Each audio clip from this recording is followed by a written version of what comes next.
In this video, we're going to have a look at what's involved in creating new facility inspection goals in Facility Advisor.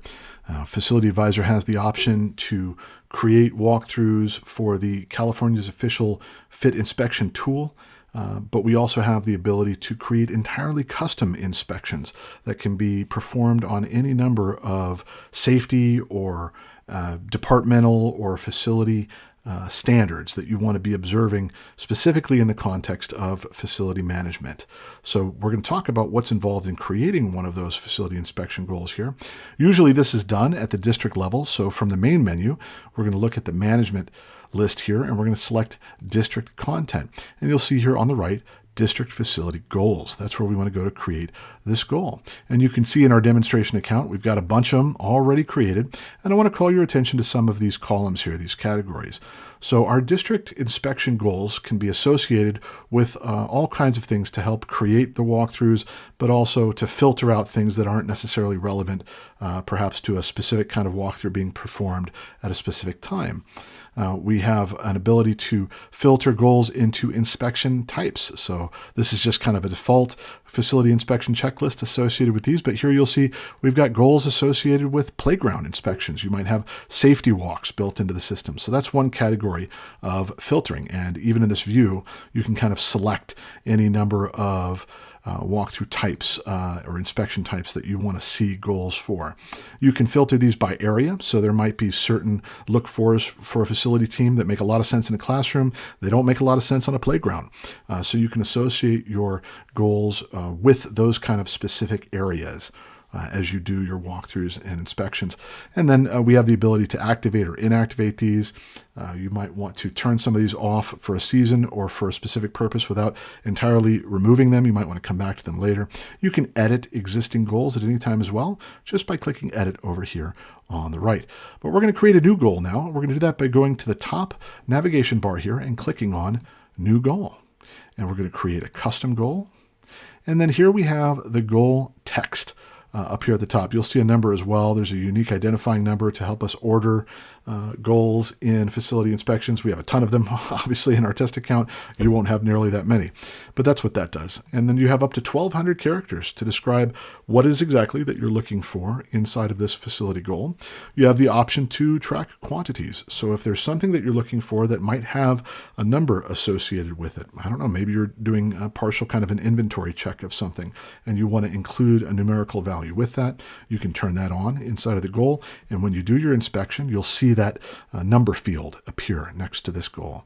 You can allow comments. Maybe you want to see more than just did this thing happen or not? Was it present or not? Was it clean or not? But you actually would like some descriptions included by your inspectors. So you can turn on a comments field there or include this in a whole district report by checking this checkbox. Here are where the associations begin. So what kind of area type does this goal apply to? Let's say we want offices and classrooms to have a certain type of a goal. Now, I'll just make something up as I go, but you can click individually the areas. You can select them all using this button, or you can select more than one. So clicking on office and then control clicking on storage or restroom, and it will associate with whichever ones you control click on. Again, we'll just do classrooms and offices for this one.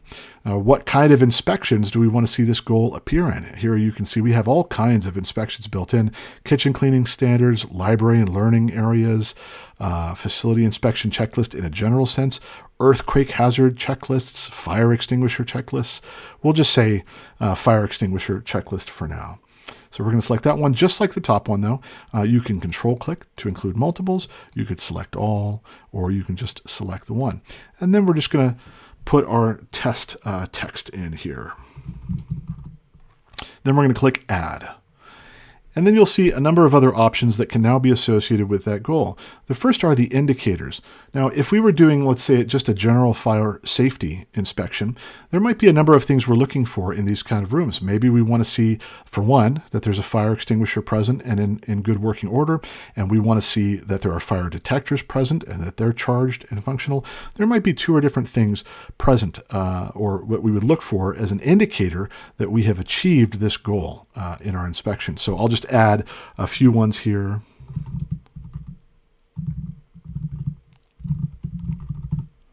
And this will be our first indicator. we'll do a fire alarm. This will be our second indicator.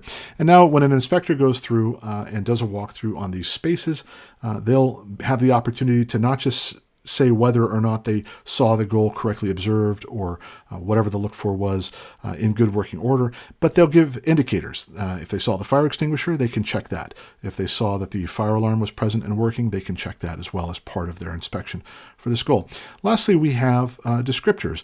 Now, in this case, our criteria for these inspection goals are exemplary, good, fair, poor, critical, or not applicable. But what do you need to see as you do this inspection for it to qualify as good and not just fair?